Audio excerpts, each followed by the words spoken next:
आज जो प्रश्न या ठिकाणी या सभागृहामध्ये मी मांडलेला आहे तो म्हणजे खरं तर असं एकही अधिवेशन होत नाही की या काही ठराविक रस्त्यांची चर्चा ही अधिवेशनांमध्ये होत नाही। म्हणजे गिनीज बुक ऑफ वर्ल्ड रेकॉर्डमध्ये नोंद व्हावी असे काही रस्ते या राज्यामध्ये आहेत।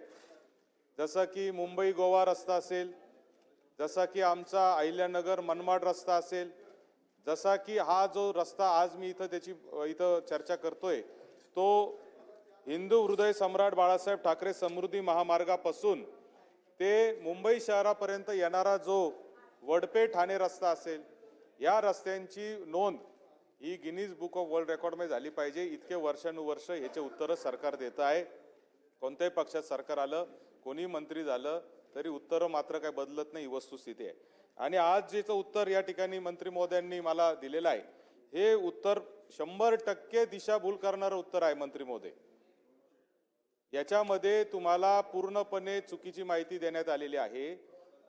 आता इथं तुम्ही असं लिहिलंय की या वडपे उड्डाणपूल, रेल्वे उड्डाणपूल, कशेडी खाडी पूल व कळवा खाडी पूल याचे अनुक्रमे 80, 68, 90, 96% कामं झालेले आहेत। 100% सपशेल खोटी माहिती या ठिकाणी सभागृहाला देण्यात येत आहे। छत्रपती हिंदू हृदय सम्राट बाळासाहेब ठाकरे समृद्धी महामार्गाने आम्ही आमच्या गावापासून 2 तासात वडप्याला पोहोचतो आणि तिथून मुंबईला आम्हाला 5-5, 6-6 तास लागतात, याची वस्तुस्थिती आहे। आणि म्हणून मंत्री महोदय मला आपल्याला स्पेसिफिक 2-3 प्रश्न विचारायचे आहेत की पहिली गोष्ट तर आपण मंत्री म्हणून कधी याला भेट दिलेली आहे का? या वडपे ठाणे जो प्रकल्प चाललेला आहे त्याला कधी आपण व्यक्तिशः भेट दिलेली आहे का?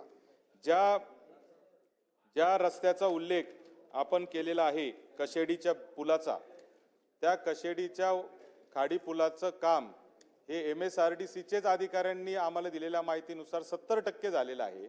मागच्याच आठवड्यात माहिती दिली आणि आज तुमच्या उत्तरात ते 96% झालंय। मग असं काय मागच्या 10 दिवसात झालं की 26% काम याचा अतिशय वेगाने पूर्ण झालेला आहे? त्यामुळं हा एक प्रश्न आहे की असं काय उत्तर चुकीचं देण्यामागचं कारण आहे? सभापती महोदय, मला आपल्याला याच्याकडं एक लक्ष वेधायचं आहे सभागृहामध्ये की हा ओरिजिनल रस्ता नॅशनल हायवेचा रस्ता होता। तो MSRDCने त्याच्यामध्ये रस्ता लवकर करायचा म्हणून ताब्यात घेतला। 2021 साली याचं टेंडर झालं, 30 महिन्याची मुदत होती। आज त्या रस्त्याला 2.25 वर्ष मुदत संपून झालेली आहेत आणि अजूनही 2 वर्ष हे काम होऊ शकत नाही, वस्तुस्थिती आहे। आणि म्हणून माझे स्पेसिफिक मंत्री महोदय आपल्याला 3 प्रश्न आहेत की ही माहिती चुकीची दिली त्या अधिकाऱ्यांवर तुम्ही काही कारवाई करणार आहात का?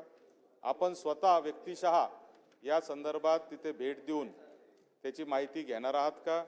तिसरा महत्त्वाचा प्रश्न आपल्याला मला सांगायचा आहे की ज्या नगर विकास विभागाच्या MMRDAच्या रस्त्याचा उल्लेख आपण या ठिकाणी केलेला आहे, की उन्नत मार्गाने आपण आता काय उत्तर देणार मला माहिती आहे की आम्ही आता हे करतोय, त्या उन्नत मार्गाने आता लोक 10 मिनिटात पोहोचतील।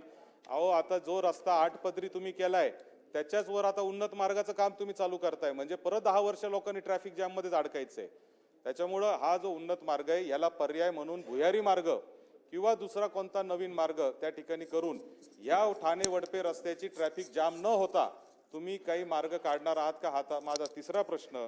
आणि ज्या कॉन्ट्रॅक्टरनी ACTC STEC नावाचं कॉन्ट्रॅक्टर आहे आणि नवयुगा नावाचे कॉन्ट्रॅक्टर आहेत, 2.25 वर्ष हे या ठिकाणी लेट काम केलेलं आहे, यांच्यावर तुम्ही काही कायदेशीर कारवाई करणार आहात का? हे स्पेसिफिक माझे 4 प्रश्न मंत्री महोदय आहे आणि माझी अपेक्षा आहे की आपण स्पेसिफिकच उत्तर द्यावं, बाकीचं आम्हाला सगळी तिथली माहिती आहेच। अशाच नवनवीन अपडेट्ससाठी डिजिटल कोल्हापूर चॅनेलला सबस्क्राईब करायला विसरू नका।